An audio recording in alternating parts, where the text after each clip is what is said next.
Hi folks, thanks so much for coming out on this super snowy day. And welcome to today's Health Justice Institute Seminar Series lecture, which we are delighted to co-host with our colleagues and allies in Dalhousie's Feminist Seminar Series.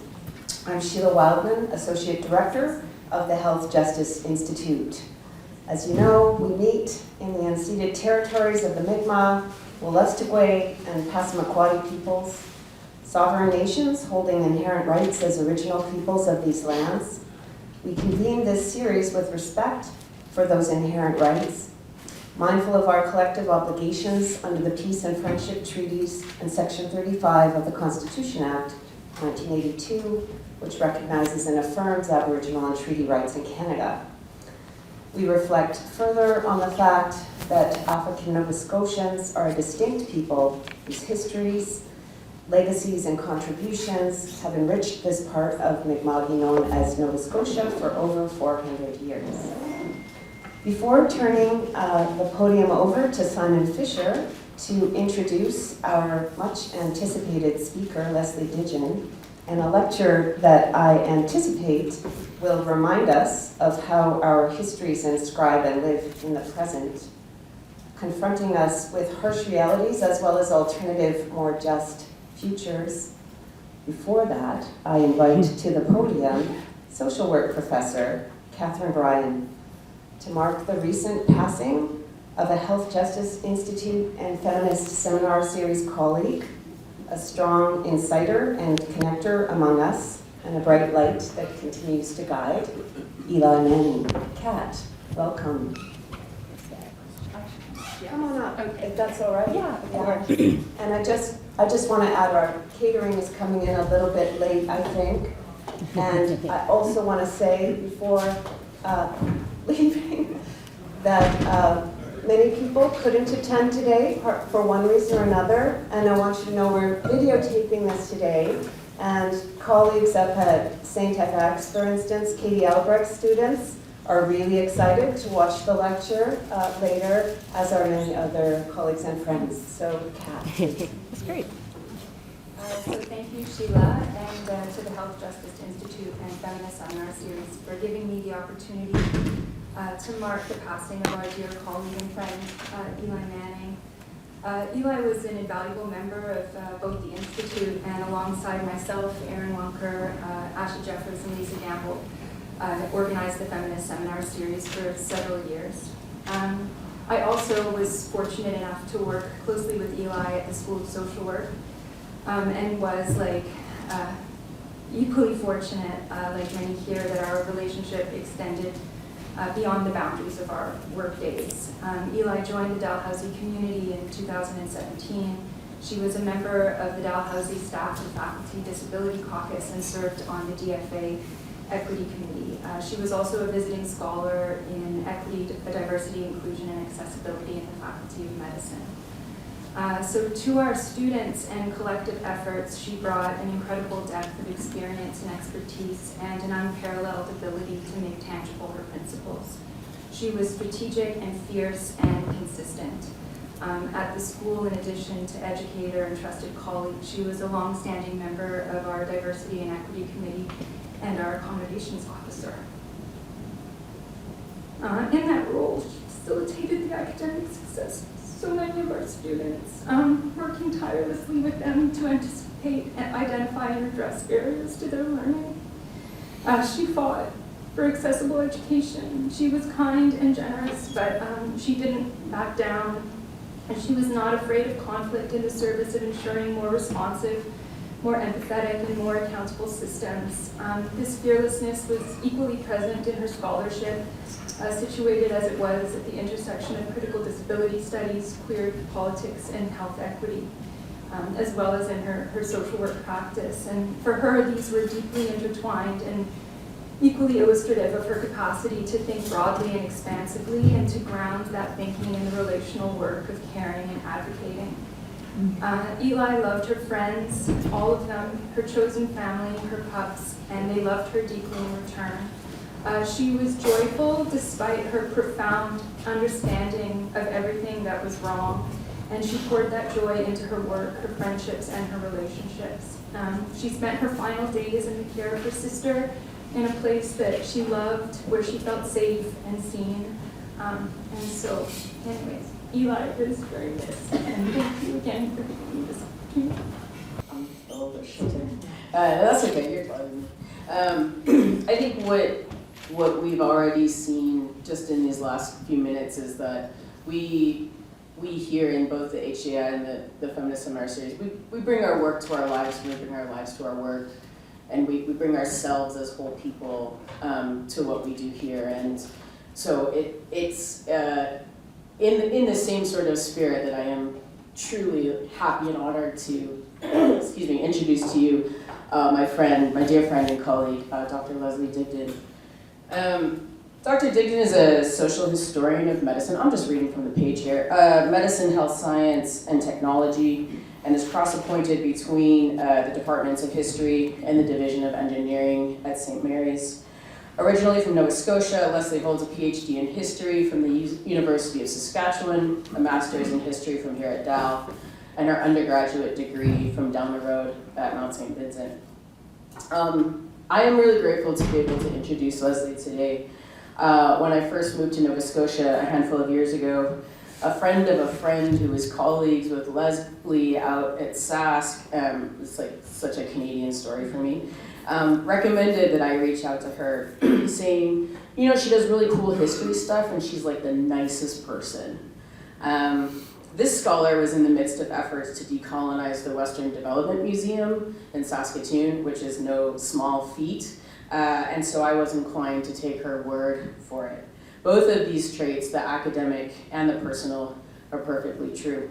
When Leslie and I first met in person, I talked a little bit about my work, my interest in the history of transgender medicine, with its roots in the rejuvenation of white male virility in the 1910s, and she immediately invited me to join what is now CRASH, the Canada Region Anti-Eugenic Scholarship Hub, of which she is the current national coordinator. Because I was new to town and I was flattered by the invitation, I quieted my inner, I don't know, I'm not sure, and I agreed. I am a much better scholar now for it. Not only do I consider social and scientific eugenics in my own work, but it's a central part of the way I teach my courses in US history. Anyone in this room who has taken any of my courses is now well familiar with my emphasis on the role eugenic thinking played in the progressive era, gender history of the 20th century, and the development of queer and trans identities throughout that period.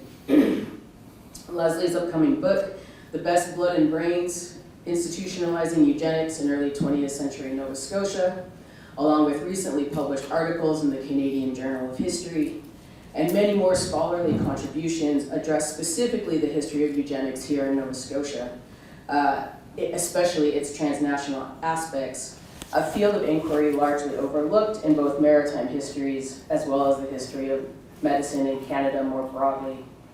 Indeed, at a time when it would be easy for Nova Scotians to look out west or south of the border and distance ourselves from these horrible histories that so readily impact our present, Leslie reminds us that the past is not so far away, and it is easy for eugenic ethics and politics to make their way into very local efforts to promote the common good. Common good. Furthermore, the resistance to eugenic medicine and policy making is centrally a feminist effort, as, especially in the period we will hear about today, curtailing reproduction of those deemed undesirable through incarceration, sterilization, or death was a priority for eugenicists. Labeling individuals as incapable of bodily autonomy or sexual or medical consent, as we see in today's so-called debates over gender-affirming care for trans youth, or legislating bodily autonomy away from especially racialized and poor female-assigned people, as we see in these so-called abortion debates, are misogynist, racist, classist, and transphobic eugenic tools that have clearly not gone away. Looking not just south of the border, but at our own country and province, parallels between the period of Leslie's talk, the decades immediately preceding and following the turn of the century, and today are becoming more and more clear. All of us attuned to the intersections of feminism and health justice are in good hands this hour, as the historical investigation of these issues has much to teach us as we set our sights on the present and near future. It is both with honor and gratitude that I introduce to you my dear friend and colleague, Dr. Leslie Digdon. Thank you. Thank you so much, Simon. That was beautiful and eloquent, and I can't follow it. Oh, I'm sorry. Yes, and I have a soft voice, I know. I'll try and be a little louder as well. Okay, it's so nice to be here today. Thank you for inviting me to do this. I think this is such an important topic. And as Simon said, I work to try and bring these parallels between what has happened historically here with what has happened more recently, as we see in the news. It's really easy to think that this didn't happen here. I didn't know anything about it before I started digging because it's so long been associated with something that's happened out west or south of the border, as Simon pointed out. But before I move any further, I just want to take a moment to note that I've chosen to use the historical terms feeble-minded, feeble-mindedness, as well as other descriptive and diagnostic terms as they were used in the sources that I'm looking at.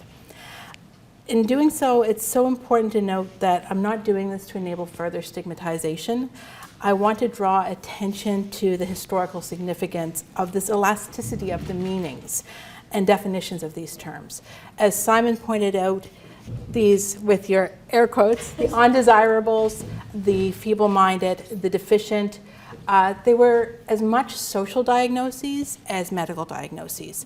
So quite often when we see people in these sources being diagnosed as feeble-minded, as mentally deficient, as any of these things, it's quite often a commentary on their life, on their family. It may mean that they are a single mother. It may mean that they are not meeting the acceptable standards of the middle class. Or it may mean that they have what we would consider a learning disability or a physical disability. But these are not necessarily separate. They're all kind of grouped together under these terms. I also discuss material in this talk that's extremely racist in its discussion of Indigenous people. I believe that confronting this historical beliefs is necessary, though often uncomfortable, because, as I hope I'm going to show, they were central to creating and supporting the dehumanizing language of eugenics and its accompanying inequities. Eugenic ideology, whether historical or present, is both the act of othering and basing decisions about who has power, autonomy, and access, not only within the healthcare system, but also within broader society.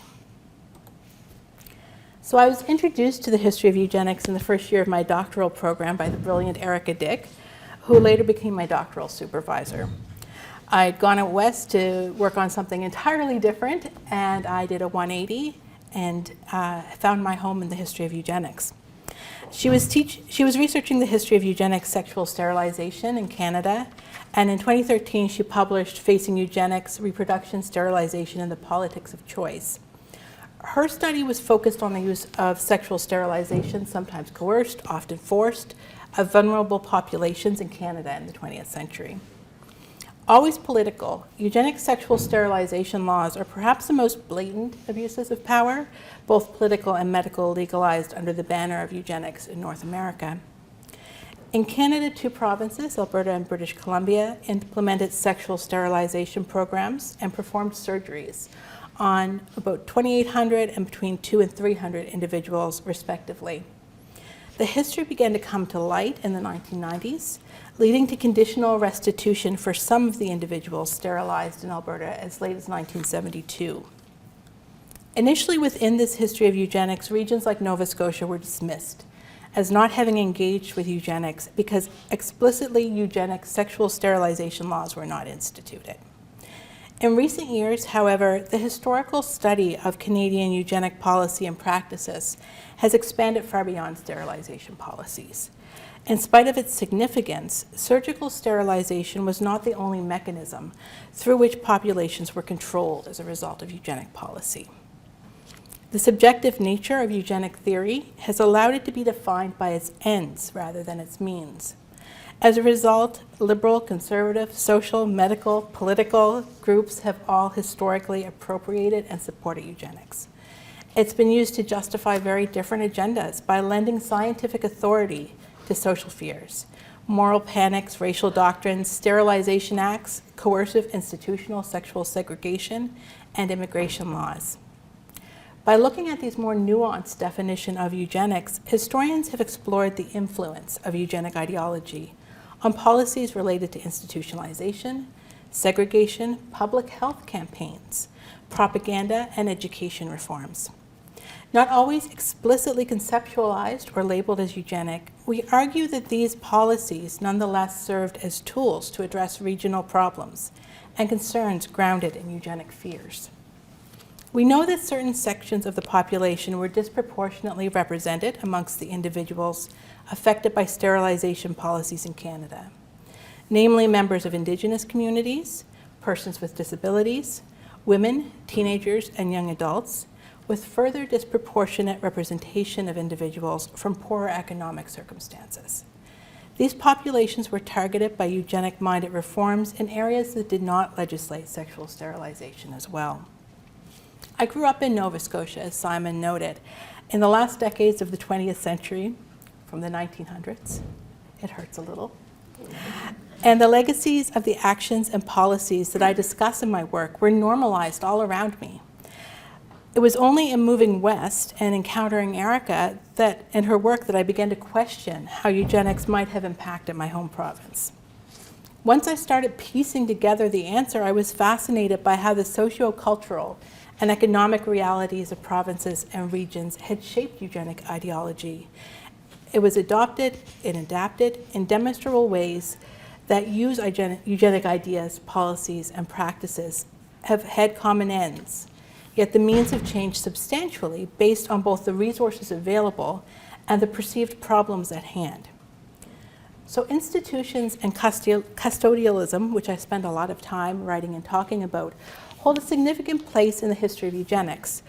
Early eugenic policies focused on sexual segregation of women specifically, who were diagnosed as deficient in some way, so that they would not be able to give birth to children like themselves. In regions that legalized eugenic sexual sterilization, the majority of those sterilized were drawn from pre-existing institutionalization populations.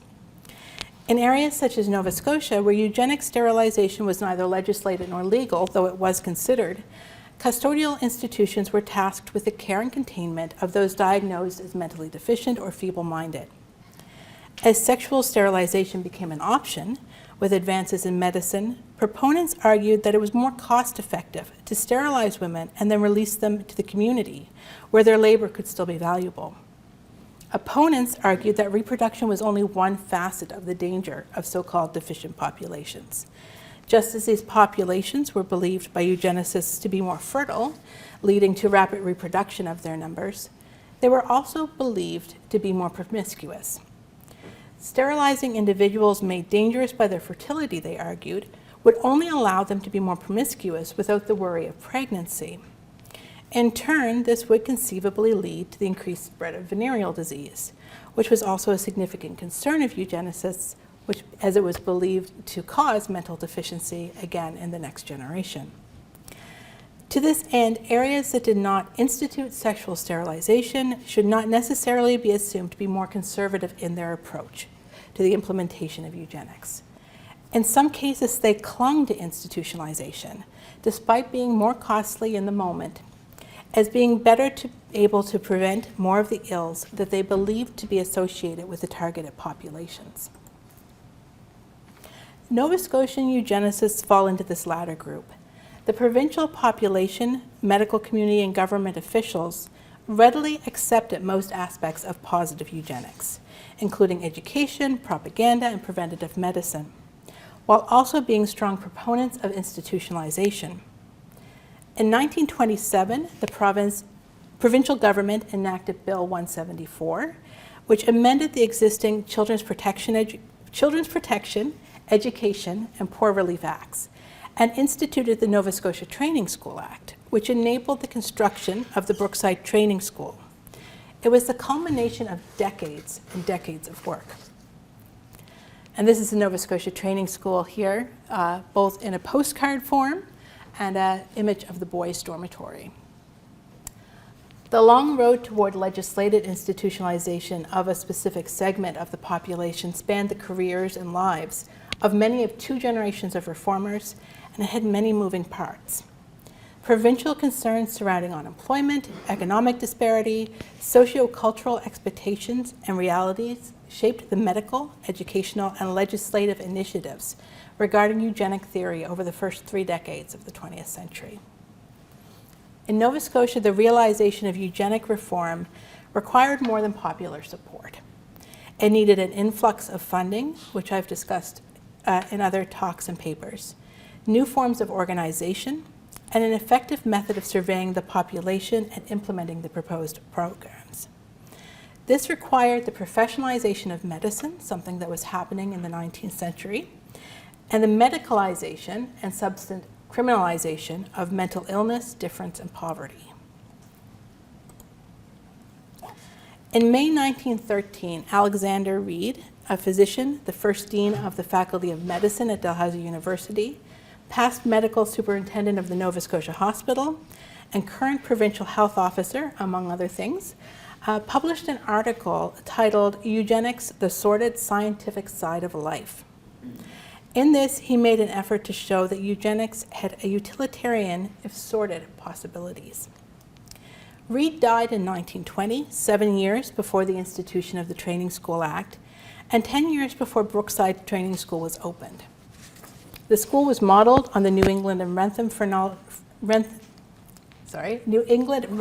and Fernald training schools, which Reid had recommended years earlier.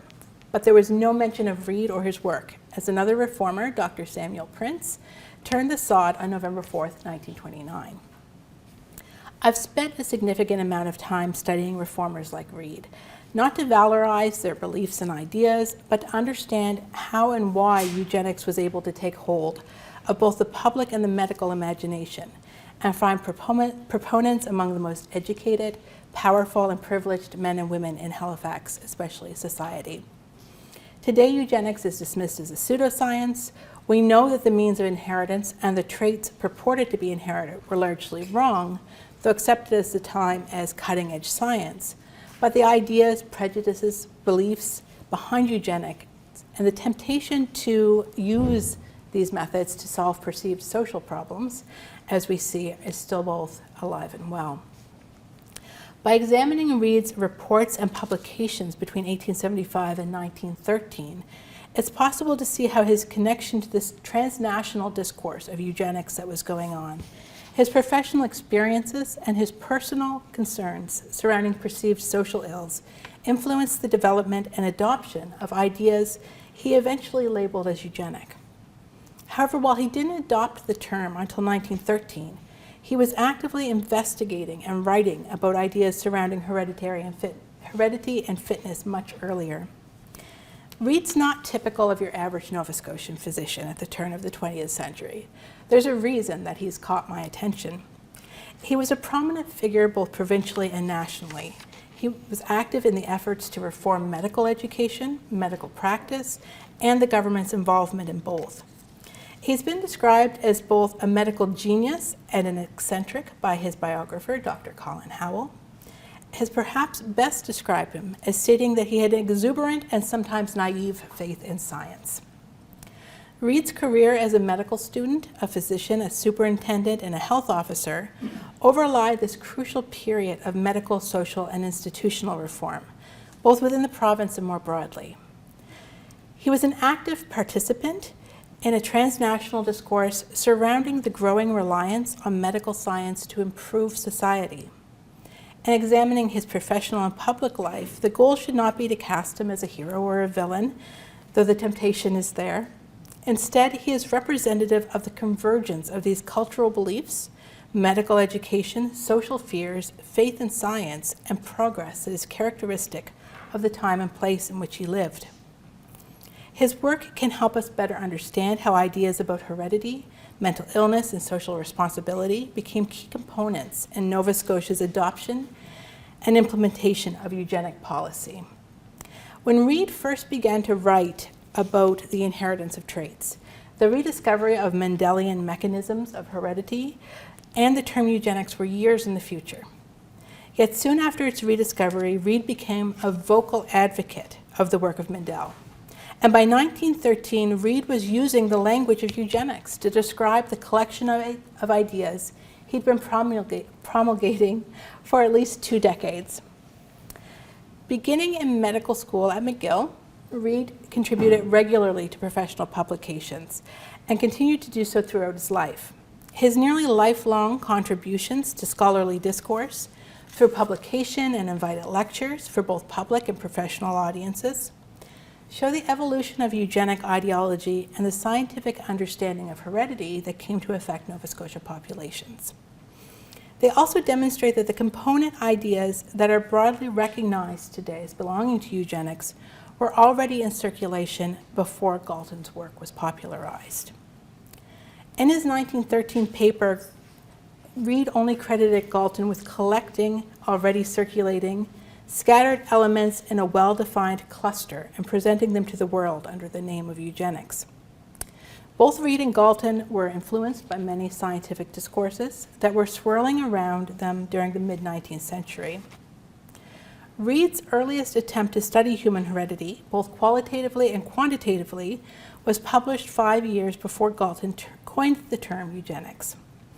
Thus, while Reid was undeniably a proponent of eugenics by 1913, his early work is also evidence that the ideas surrounding the potential to shape human heredity were part of an ongoing medical and scientific discourse that predates the popularization of Galton's work and terminology.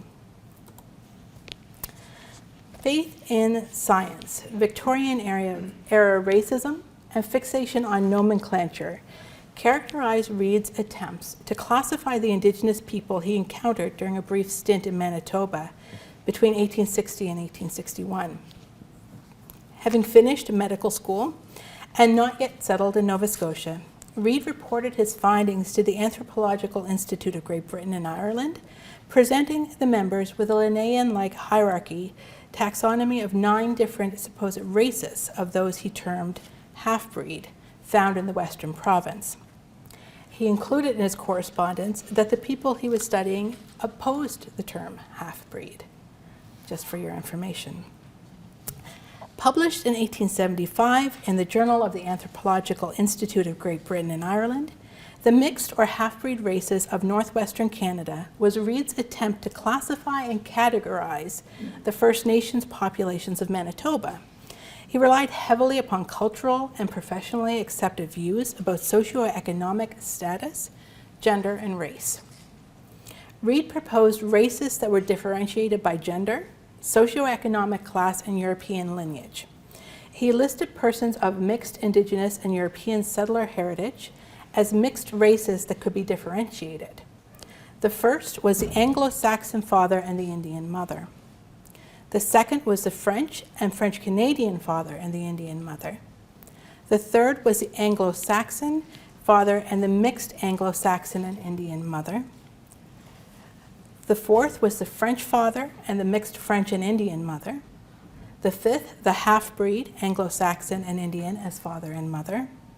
The sixth, the half-breed French and Indian as father and mother. 7, the descendants proceeding from intermarriage of the 5th class. 8, the descendants proceeding from intermarriage of the 6th class. And 9th, the mixed or half-breed father and Indian mother. Reid dismissed the possibility that European women would reproduce with First Nations men unless they too were of mixed race. It reveals his assumption that European women were both governed by propriety and that they would not willingly associate with men of lesser social or racial status, and socially protected in that they were under the close control and scrutiny of their families. This foreshadows eugenic expectations that if only one member of a sexual union were dysgenic, a term which means likely to perpetuate defective or undesirable heritable traits, it would be the female. Reid assumed that Indigenous lineage came from the maternal side, reflecting his internalized belief in European superiority, while allowing him to explain the agrarian occupations of many so-called half-breeds of the 1st and 2nd classes. Reid supposed that the women were naturally more docile, governed by the same gendered nature as he believed that European females were, and were therefore less likely to pass qualities he attributed to pure natives, including restlessness, slovenliness, impatience of control, wild liberty, superstition, and a fiendish hatred and temper to their children. Conversely, and hardly surprising, Reid attributed their honesty, intelligence, and industriousness to their Euro-Canadian heritage. Reid defined the supposed races further by stipulating that those of the first class were, quote, chiefly descended from the Scotch and English servants brought to the country in the service of the Hudson's Bay Company. Those of the second class, who Reid referred to as the French half-breeds, were descended from the servants of the Old West Fur Company.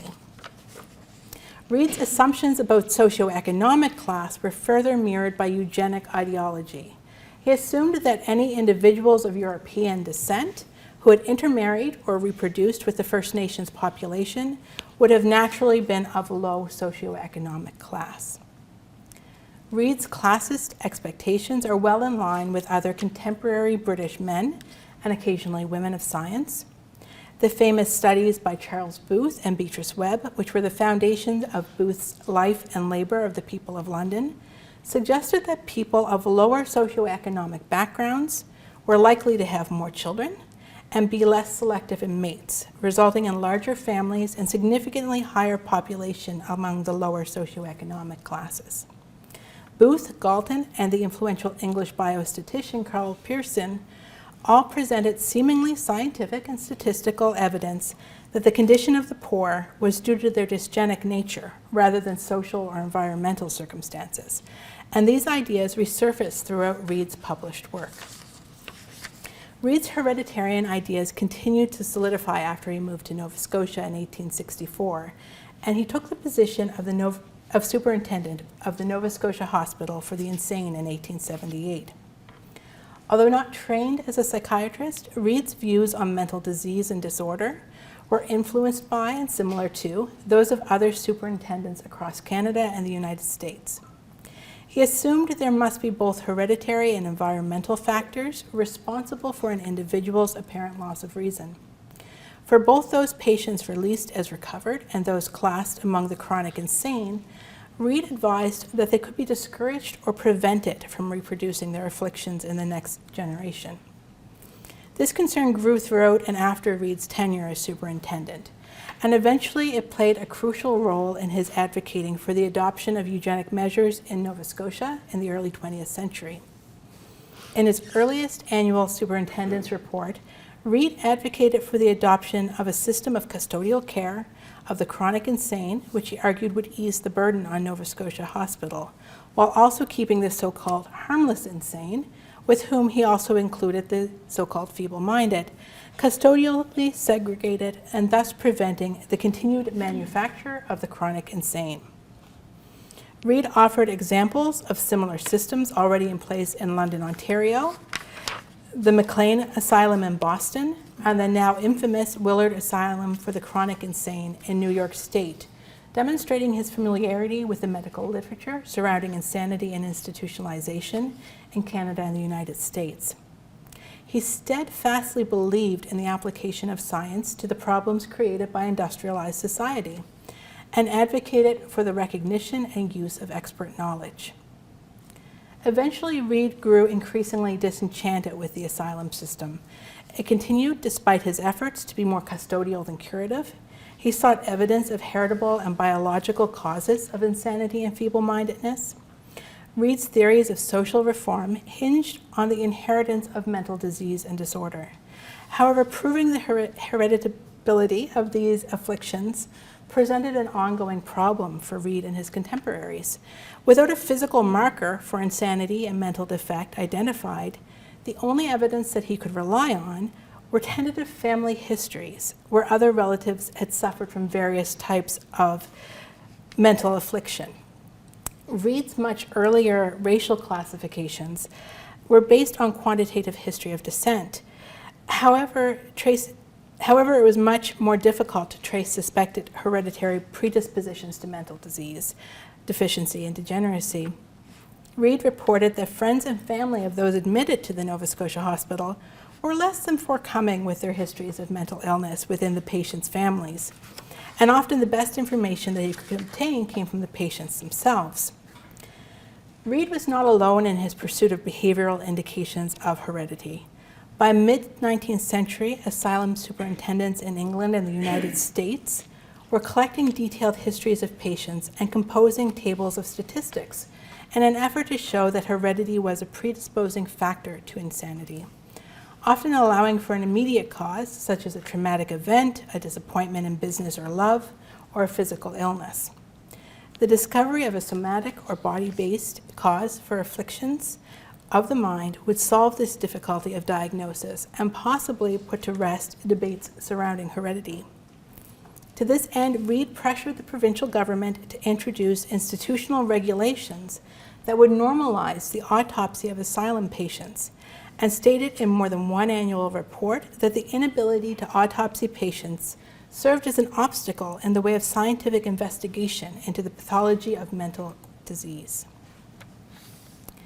In 1890, Reid published Human Stirpiculture, or The Ascent of Man, which he had originally given as an address before the Nova Scotia Institute of Natural Science on 13 January 1890. In the talk, he responded to Charles Darwin's Descent of Man, 1871, and proposed in a similar fashion to Francis Galton that humanity needed to be guided in much the same manner as was used in the cultivation of livestock, so that inferior traits might be weeded out and favored traits perfected. In Human Stirpiculture, Reid returned to his quantitative assessments and asserted that there were 4 classes of humans: the good, the bad, the irresponsibles, and the bulk of humanity. Thank you for appreciating that. Of these classes, he stated that the first and second should not concern the audience. They would prosper in the first case and die out in the second. The third class, the irresponsibles, included the insane and idiotic and was gradually increasing. Reid contended that this class was a result of the lack of education and care taken by the fourth class, who are by their nature molded by and are the creatures of association and training, that being the bulk of humanity. Although Reid doubted that the degeneracy that characterized the third class would ever disappear, he asserted that with careful training and guidance, the third class could at the very least be greatly reduced in numbers. In this address, Reid made an association between idiocy, insanity, criminality, and thus expanded his scope beyond the walls of the asylum. Whoops, I was a slide behind, I'm sorry. In supporting his argument that society should protect the rights of its prospective members, he called to evidence the case of Margaret, the mother of criminals in New York State, whom he described as a waif of negative character who gave origin to thousands of robberies, thefts, immoralities, murders, and the expenditure of vast sums of money for supporting in prisons the horde of miscreants, which would have failed to materialize had Margaret been properly cared for by society. So you may recognize the tale of Margaret as one that was used by eugenicists across the United States and Canada. In referring to the case of Margaret, Reid showed his engagement with his international literature on heritability of mental defect, as well as its relationship to crime. Reid then alluded to the problem represented by Margaret as being evident in Nova Scotia. He stated that from one tainted immigrant to this province, there has been 1,000 crippled intellects, but provided no further detail, stating that there is no time to, however, to adequately discuss this most important and saddest of subjects. It's highly improbable that Reid drew this example from his own experience in the asylum. It seems doubtful that he would not have used this case in other works if indeed it existed. More likely, he suggested its possibility to better make apparent the threat to the province. The reliance on these types of case studies was a common trope of eugenic reformers. The case of Margaret herself was a living model of the hereditary disposition to crime that was used and reused by American eugenicists.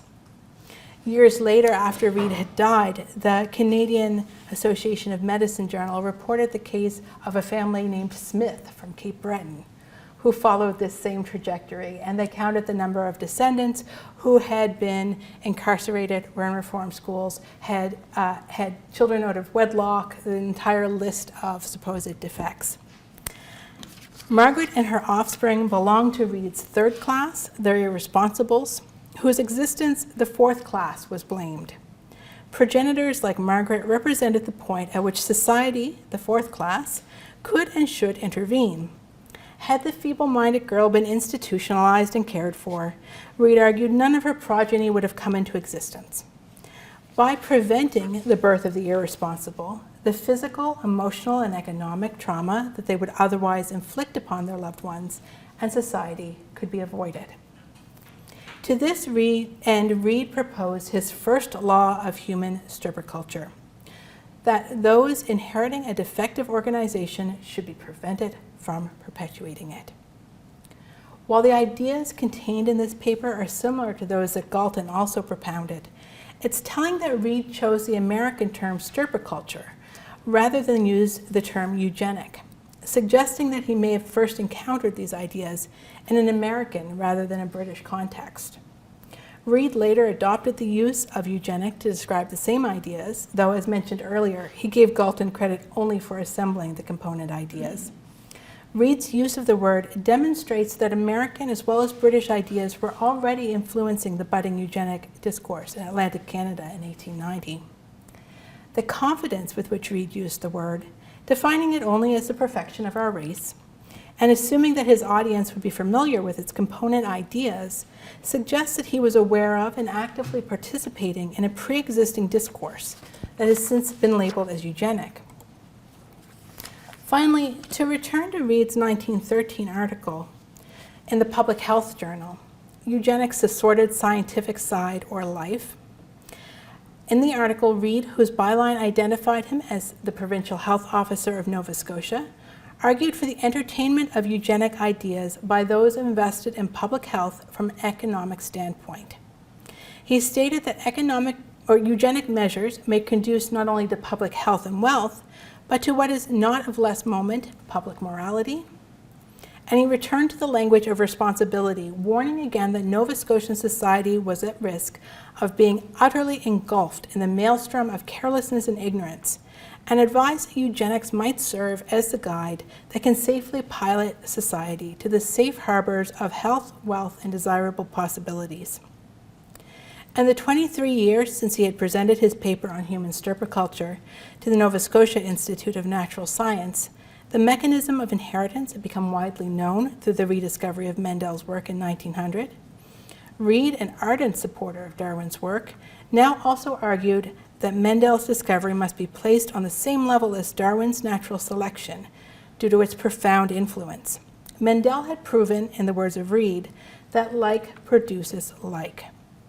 Reed also found support for his earlier concerns regarding atavism, or the tendency of reversion to a pristine stock, which he stated the Mendelian laws not only explain but define, and point out the means by which the undesirable recession on race propagation can be controlled, nay, eliminated.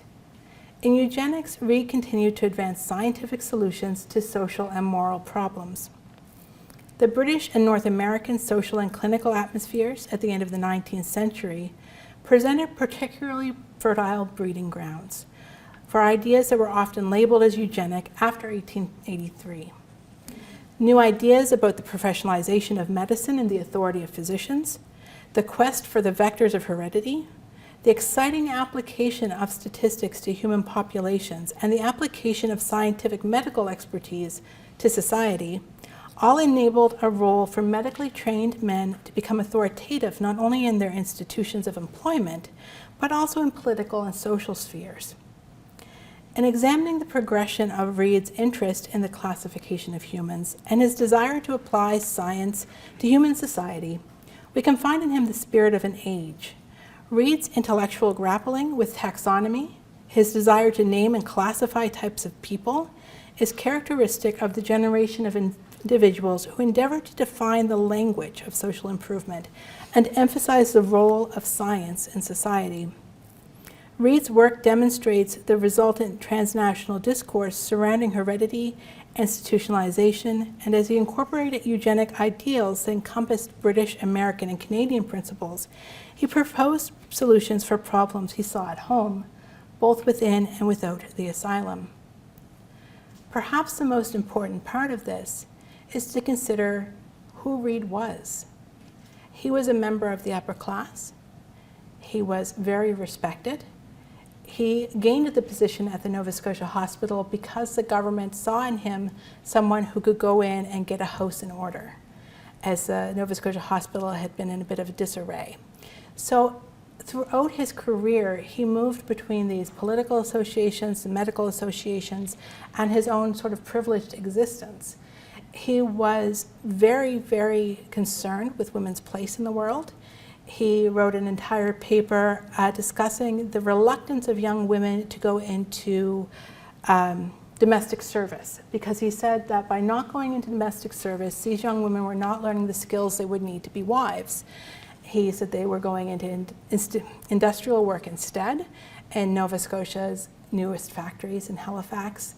And by eschewing this domestic service, they were becoming poor wives. By becoming poor wives, they were forcing their husbands to find warmth elsewhere. Their husbands were then finding that warmth in the arms of women of the deficit classes, where they could potentially contract venereal diseases, which were brought home to the wife whose fault it was, of course, and then their offspring would also be deficient. So he had very strong views on men and women's place in society. He was by all accounts, staunch Catholic. He was very invested in making sure that his worldview was the right view. So even though he's using his medical authority and his positions within government and medical institutions, it doesn't mean that medicine was bad. It means that we have a man here who didn't separate his personal beliefs from his power, from his medical power, from his political power, and believed that in trying to force these issues, he was doing the best thing for society and was applying science to society. And I think that's something that resonates today, that we still need to be aware of and understand where we are situated in the discourse as well. And that is where I'm going to stop. Thank you. Thank you. Oh, I'll stay here. Okay. There's plenty of time for questions. People would like to engage on any of the rich history and. Thank you for an extremely engaging talk. This is going to be a very English professor-y question, so sorry about that in advance. I'm really struck by the use of manufacture as the term Yes. for, as a kind of replacement for reproduction. Is there kind of a story there? I love the use of language, so I can get behind this question 100%. It's so interesting watching. I spent a lot of time looking at his language and how it changes throughout, as well as other reformers. And he doesn't explicitly at any point say it, but there seems to be a correlation between his dislike for industrialization, and he uses the same language when he's talking about what other reformers call the reproduction of the unfit. He says they are manufactured. They're being manufactured by this industrial society. And he finds a lot of fault with this new industrial society in causing all of these problems he's seeing, and he's trying to fight back against them. So I think it's a very purposeful choice on his part, and he uses it throughout his work. So yeah, it's good catch. Hi.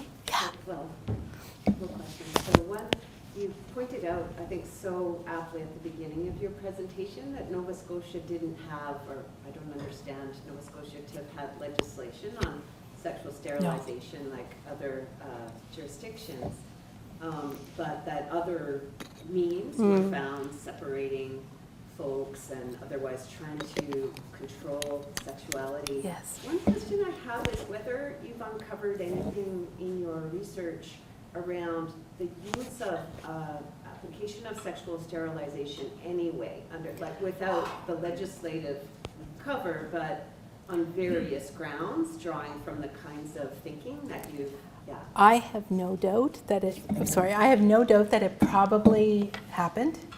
I don't find any evidence of it in the Nova Scotia Hospital during Reed's tenure, and I think that can particularly be attributed partially to his Catholicism, because the Catholic population in Nova Scotia was very against sexual sterilization.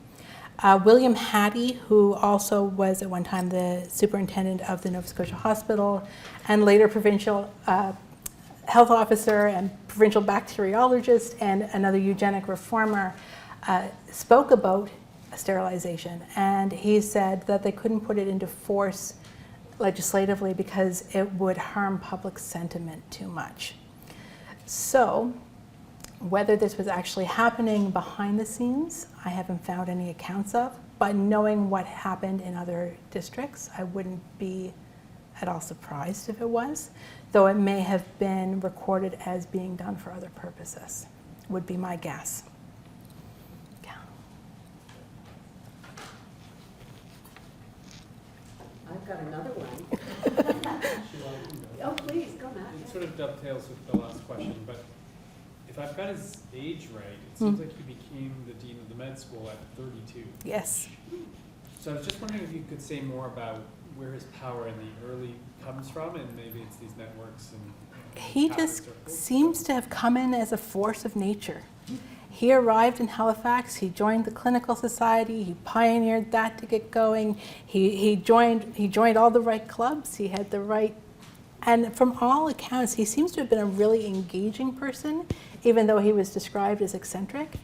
And I think he just seems a force of nature. That he was very young when he became the dean of the new medical school. He was the president of the Halifax Medical College. He just kept going. And his obituaries are fascinating to read. He was remembered incredibly fondly. He actually completed part of his medical training in the UK, and he learned about antisepsis from Joseph Lister, and then brought it back to Canada, and he was the proponent of it in Halifax and Nova Scotia. One of his experiments at the Nova Scotia Hospital, he took petri dishes and placed them on every floor to see if he could isolate something that was causing these different types of chronic insanity. He didn't. He identified an outbreak of another communicable disease, which they treated, but yeah, I think he was a force of nature, would be my guess. Build on Sheila's question, maybe.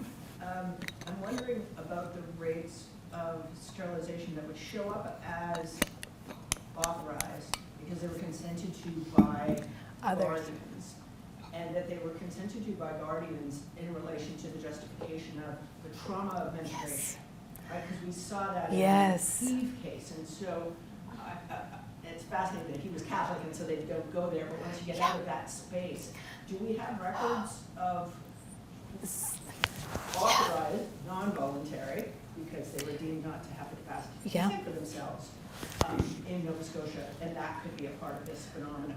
It's a fantastic question, because it's something I've been trying to answer, and because it was technically illegal, so they could not legally sterilize people, though if they were doing other surgeries, as you say, or treating other things.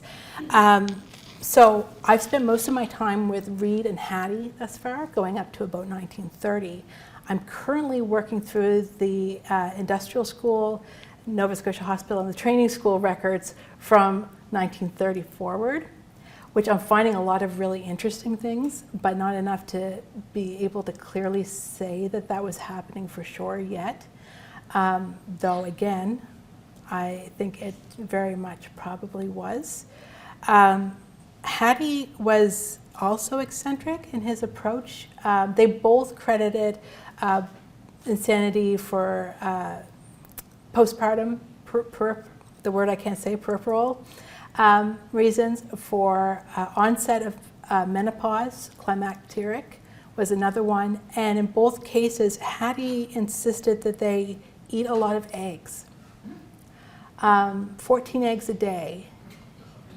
And if they didn't want them, he recommended tube feeding them. He separated the women from their families. They were brought in by their families. Those were most often the postpartum cases. And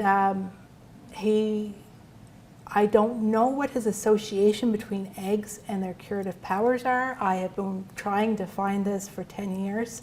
But it was definitely one of the causes related to what we're seeing as women's issues. Were very highly noted in the intakes for reasons surrounding birth and menopause most often. So in those cases, it was their husbands most often who were signing them in, and they couldn't leave without their husband's permission. There's no record of surgeries being done, but they were not treated well by any cases. Okay, I do have another one. Okay. So I so appreciate the way that you pulled together these complex lines of history through one individual story as a method, which I know, it's a method and but I'm interested in your reflecting on that method a little bit, because you've given us this individual as kind of a vector of power and a way to make kind of coherent this one moment in the unfolding of a really complicated story that affects so many people and organizations. And so as you go forward in this work from 1930 on, I'm interested in how you will make choices around where you put your points of focus with your limited time, your obviously incredible capacity to tell these stories and read these things. So, and then what I'll put to you as something that me, as someone outside historical work, just like, who uses it and finds it really great, like say Jeffrey Riom's work in Ontario, where he looks at these, remembrance of patients past and finds these records and draws these. It's usually having to be created through all these fragments because it's not someone who you have all these records on. And I know, even here in the room, we have folks who are at the training school and they have stories about, how was it that the guys and the girls were kept apart and how exactly was that enforced? And personally, I can imagine a book or something like tracing out some of those stories and finding it so fascinating. And that's absolutely where I'm working towards. I started with the records of the training school in the 1950s because I wanted to see how they were looking at patients, and there is a shift from inmates to being students, which was interesting. And as we move forward, there are more records left by the people who were involved, by the inmates, students, incarcerated youth, whatever you want to call them, the survivors, essentially, of these institutions. And I'm really excited to move in that direction. One of the choices to go with Reed and Hattie, who I've spent a lot of time with, was because there wasn't anything left that I could find of these patients, especially in the Nova Scotia Hospital. A lot has been destroyed if it was left. So I have to try and find the patients through the intake records and the release records. And there are some really poignant stories, but again, they're being told from that authoritative position. My dream is to, find these other threads, as you say. So I think with the training school, it's really important, and I hope as I move forward to be able to work with People First Nova Scotia, who I've spoken to in the past, who have contact with a lot of the survivors. There's a story to be told, and there's a really interesting pattern to whose story is told, as you know. It's usually the directors and the superintendents and the people who are in power, and they're not necessarily the voices we need to hear as we move forward. So I think Reed's been really useful in establishing how this happened and what it looked like, but we need to hear voices of the people now, and that will be my next sort of foray as I go forward. Yes, sir. Yeah, you talk about resident schools. I went to resident school back in the 70s. Yeah. When did they first open? When did they first open? Yeah. The Brookside Training School opened in 1930, And then in the decades after that, we began to get more of the community-based residential schools that came from that. 1930 was the first one in Nova 1930 was the first one in Nova Scotia. So before that, the youth who were being sent to the Brookside School were housed at the Boys Industrial School. There were a couple of charitable schools for females, for fallen women that were around the city. And they were kind of parsed out. There's provincial reports. One of the things that happened with this sort of rise of eugenics was, and I don't talk about it here because it's after Reed's period, they took a tour of the province and they visited every community institution that they could find, and they tried to assess how many supposed feeble-minded people were in these. And they used that to build the argument to then build these other institutions, that these community-based institutions were failing essentially. And the youth justice system was involved in it. The first juvenile courts often recommended, I say children, but I mean youth, I guess is the right word. But some of them are so very young that I think we need to consider that children were part of this as well. Well, I know where I was at, you could stay there until you were 18, Yeah. but I quit at 17. And I went home for the summer And and I didn't told go- my father I wasn't going back in September. My mother wanted me to go back. So I just looked at mom, they don't have to make his own decision. good. That's Yeah. good. I think that's fantastic. A lot of students didn't always have that choice, or the parents to support them in it. So, Yeah. yeah, it's fantastic. And I never did tell my mother or father when I went on there, especially my father, because I was scared to death if I had told him that he was a big man. I was Yeah. scared to death he didn't drive. I was scared to death he'd get somebody to drive him to the school, he'd tear their heads off, because he was a big man. So it's He good was- that, He was 6'2" and 230, and solid as a rock. well, that's a good fellow to have on your side, isn't it? Yeah, and like I said, I was scared to death to tell him, because I didn't want him to go there and tear somebody's head off. Yeah. But you're at the school from the age 10 on, right? So, Yeah. so you didn't have your dad around and all those. No, nonsense. No. the only time I had him around was like in the summertime, when I went home for Christmas, so yeah. Yeah. I would love to talk to you more about your experiences. Yeah, sure. Yeah. Thank you so much. Yeah, And thank you for coming. yeah. Well, you can thank Sheila for inviting me. Sheila invited me. I'm giving you the wrong time, so you came in. I know. Are there other folks who have a question that want to be conscious of you? Engage about this incredible history that I think for many people is kind of new or not so, it feels like long ago, but there are these really strong yeah. threads from then to now. Hi. I was gonna say, so Galton, like Hmm. he termed, he coined the term, Eugenics, yes. but he was also the cousin of Charles Darwin. Charles Darwin, yes. And so, yeah, like, is there kind of like some kind of consensus on how Galton kind of like really what he was drawing on? Like, was he drawing on origin of species a lot, like kind of survival of the fittest? That's a really good question, because in Galton's work, I wouldn't say he doesn't draw on Darwin, he definitely does, but he also doesn't draw on him faithfully. The term survival of the fittest was actually coined by an economist years later and then sort of put onto Darwin. So the manner that Galton proposes, and he's fascinating, proposes these sort of hereditary traits don't necessarily match up, or the way that they're convened don't match up with what Darwin is purporting at all. I've heard that there are letters between Darwin and Galton that show Darwin, some of Darwin's support for the ideas, but I've not seen them. Galton's view is very different from Darwin's, and he's very focused on what he can see and what he can perceive. So do you know about his composite photos? No. So this was a very scientific method that I say scientific method in quotations, that he put forward. And it's very much like Reed's classification of the indigenous people he met, in that Galton collected photographs of groups of people. So military officers, men of science, prisoners accused or convicted of different crimes. And then he would stack them all against a wall, and he'd have a camera. See the scientific equipment involved now.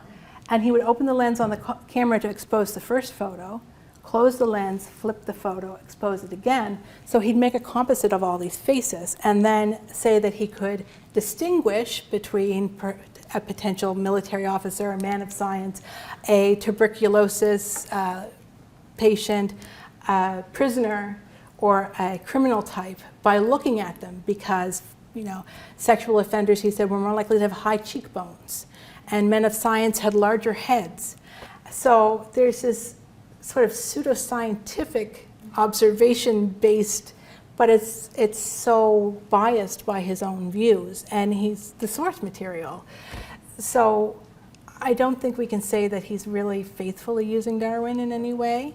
He's riding Darwin's coattails a little bit, I think, definitely. But it's not Darwinian evolution whatsoever. No, not at all. He was just kind of fortunate to have that coattail to ride on, I think. Yeah. The last question. Oops, sorry. I know you mentioned how Reed was influenced by American kind of ideology Yes. and ideas around eugenics, and I was curious, like, as like birth control began to be developed, things like that. I was wondering if that influenced thought within Canada, because I know birth control was situated within eugenics discourse in the States, and I'm not really sure. Yeah, it definitely is. It comes a little bit later than Reed again, but it's such a fascinating study, and it hasn't been done in depth in the Maritimes, but in the Canadian context, Elizabeth Tester, she published a book recently called In the Public Good that looks at this distribution of birth control to factory workers by their employer in a eugenic sort of manner, and how the legal cases surrounding that kind of played out in Ontario, and it's fascinating. So again, birth control definitely, once it's available, comes in. In terms of prophylactics, they don't discuss those, but they do. So they're not deliberately saying, you should use prophylactics, but they are saying you should be advised perhaps not to have more children. And this was one of the things the women who were hospitalized in Nova Scotia Asylum after giving birth, both Hattie and Reed, if and when they released them, advised their husbands that they probably should not get pregnant again, both because they didn't handle it well the first time and because they were likely to pass this defective organization on to future children. So there's reference to forms of birth control. They don't mention whether it's abstinence or prophylactics, but they are definitely strongly encouraging some people not to risk having children. So I guess we read between the lines in those cases. Yeah. You were saying about children there was this family that my father grew up with. He went to school with a lot of kids. My father told me there was 21 kids in the family. Wow. Not back in the 20s when my father was growing up. Yeah, there were huge families. Yeah, 21.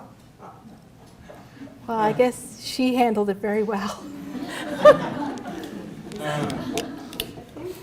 Yeah. At 20 after. Okay. I wanted Thank you to- so much. I'm going to make everybody clap because that was so amazing. But wait one sec. Oh, I have 3 things. Okay. Okay. Can I run away? No. You can stand or run, but you'll not get far. I'll just edge off. First thing is thank you so much, Kat, for Yes. co-opening. Kat and Simon, from the Feminist Seminar Series, co-boosting with us today. Kat, for grounding us in this memory of a comment of a colleague who was taken. For many of us, it was kind of a shock to realize that Eli was gone, and still is. And so I think it's so fitting that today we're being mindful of history and the presence of the past and those who stand behind us, their presence in us, both, sort of guiding us and sometimes warning us. So thank you for that. And I also wanted to alert people to our next lecture, which is February 28th. That's, yes, so Friday, February 28th is Elena Caruso, and the title to Elena's talk, it's now called Being Legal, in scare quotes, and Being Legal and Self-Managed Abortion in 1970s Italy. So another deeply historical piece, but also, with a feminist and health justice lens. And then the last thing I wanted to say was I thought it was so fitting and beautiful that you're here, Simon, coming and sort of closing the circle with the excellent history that Leslie has offered us, but you remind me at least just how close and present the legacies and continuing ways that this thing we're calling eugenics are separating people, right, and kids from everybody else, the continuing pain of that people feel. And I was really lucky and privileged to go with Simon back to the Truro Youth Training School. Is that the same as Brookside? Yes, that's what Brookside became. So after 40, Simon hadn't been there for 40 years, right? We went back to just see the site. It's now a government building, and we went in, right, looked at some of the rooms. You showed us what, like a couple rooms that you remember? Yeah, one was the music room. They wouldn't unionize for any day we were there.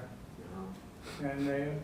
And the door that was into it, and in the music room there, and there was a ramp, not a ramp, but fire exit.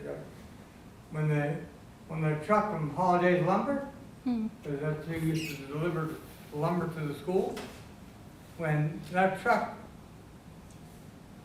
come, I had to go, if I was in music class, I had to go To empty the up truck? on those truck.